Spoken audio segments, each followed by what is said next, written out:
You were being protected the whole time, and you didn't even know it.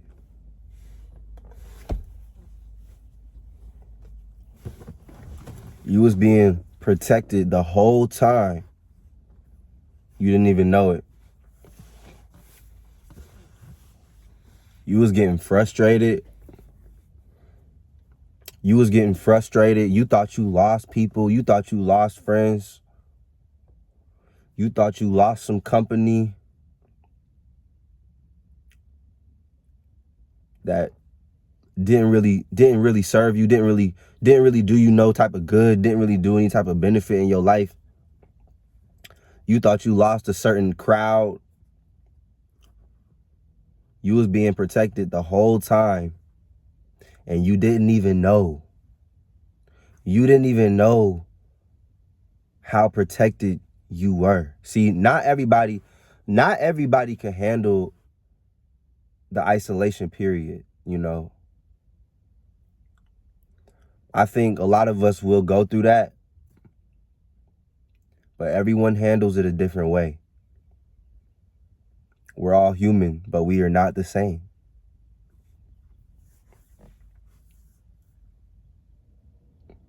Don't underestimate the isolation period. Don't underestimate the time spent in solitude when you really get to know exactly what's meant for you.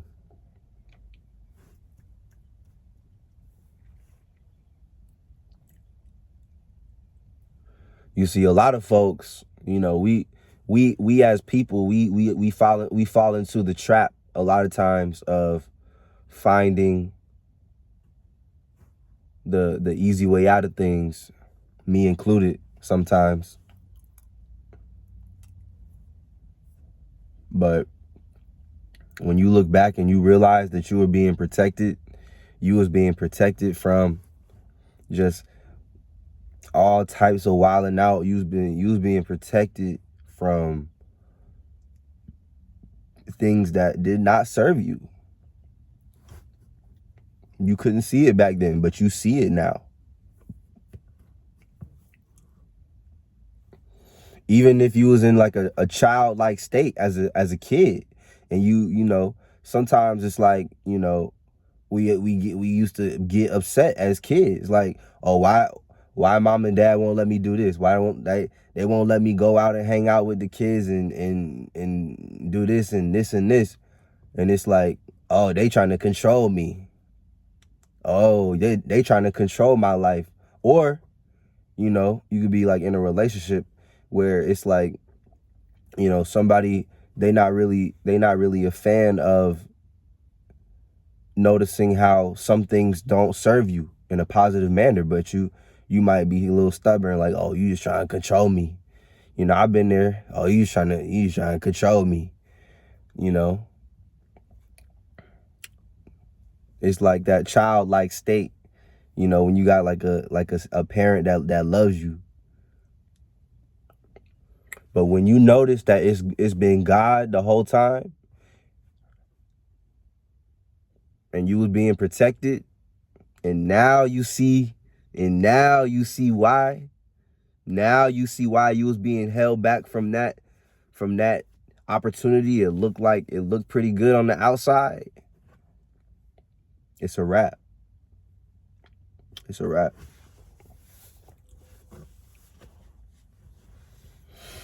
Hope everybody's doing good. Hope everybody's doing good, man. It's beautiful. It's a beautiful day today. I just got back from Chicago. I wish I was still in Chicago, but this will have to do for now. It is what it is.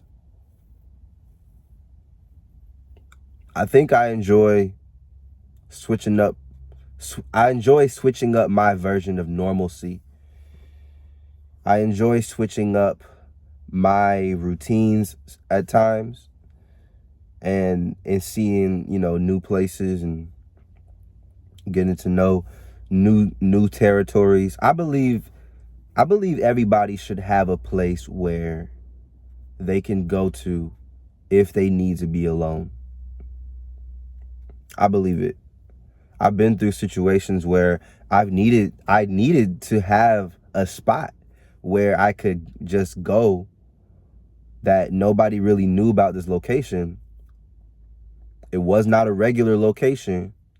And when I needed to go there, then I could reassess situations. I could reassess things and evaluate life in situations, you know. I used to do that in college. I would do that before college, after college. I would just have a spot. You know, I would have a spot to hang out with friends, different places I hang out with family and friends, and then I would have a particular place where nobody knew that I would go. And I believe people should find that spot for themselves. Yeah. Especially if you have an isolation period. See, here's the thing about being in an isolation period. You could be in a room full of people and still be in your isolation period. Or you could be in a house full of family, a house full of relatives and friends and whatnot, and you could still be in the isolation. You don't have to be by yourself all the time to be in the isolation period. The isolation period is more than just being in the presence of company. It's about a mindset, a state of mind, habitual learning, habitual thinking, you know, habitual behaviors, like almost a coming of age type of situation. And you don't have to be in the midst of people, or you don't have to be in solitude completely to be in your isolation period. But sometimes what makes it very, very profitable for you is when you go and retreat to those lonely places that only you know about. Okay?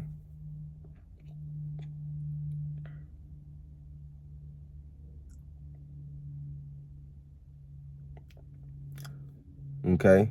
There's somebody in history who would retreat to lonely places. Okay? If you know, you know. If you know, you know. Praise to the Most High. We're going to get to that. But you should know the profitability of the isolation period, the profitability of what this era is in your life. Another thing that makes it worthwhile and that makes it very, very profitable is journaling. Yep. You know, just like people like to work out sometimes, they like to you know, go unwind and decompress and whatnot. I would try it. I would try to journal. And you don't have to make it a strict scheduling journaling thing either.